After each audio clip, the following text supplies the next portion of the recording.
Werewolf here. The legacy media would have you believe that every millennial and younger supports some form of communism or socialism.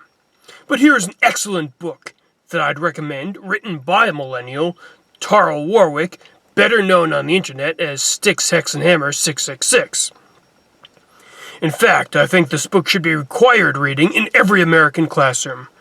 Of course, it never will be, because it would be contrary to the agendas pushed by groups like the NEA.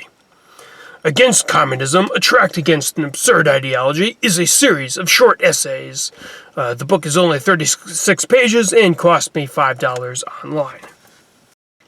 He outlines how communism is an absurd ideology, giving both contemporary and historical reference points that negate what Marx and later academic types have said. Styx's examples go as far back as ancient cultures.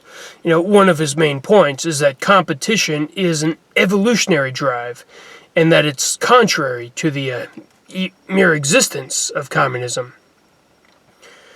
Another aspect that I liked was that he acknowledges there are problems with capitalism in its current form, particularly the growth of corporatism.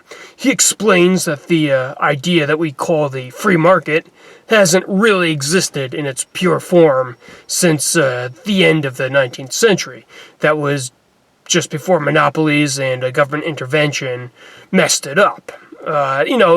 This acknowledgement was a refreshing break from the armchair intellectual types who espouse the virtues of capitalism as if it's supposed to solve all of our problems, and then cite some guy like Friedrich von Mises, thinking that the average millennial is going to be able to relate to that. Styx provides a powerful counter-argument to the cliché, real communism has never been tried before. Let me read you an excerpt. Then we have yet another stain on the credibility of the ideology. The philosophy itself is so weak, or so unnatural, or so stupid, that even communists themselves cannot get it to work.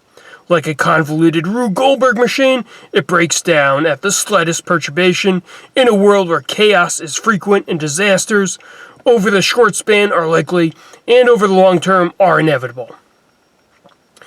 I could go on at great length about what I like about this book.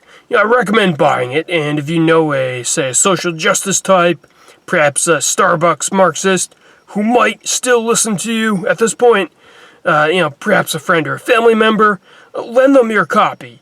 You can even make a deal with them. You'll read a book of their choice if they read this. Well, until next time, life, liberty, and absurdity.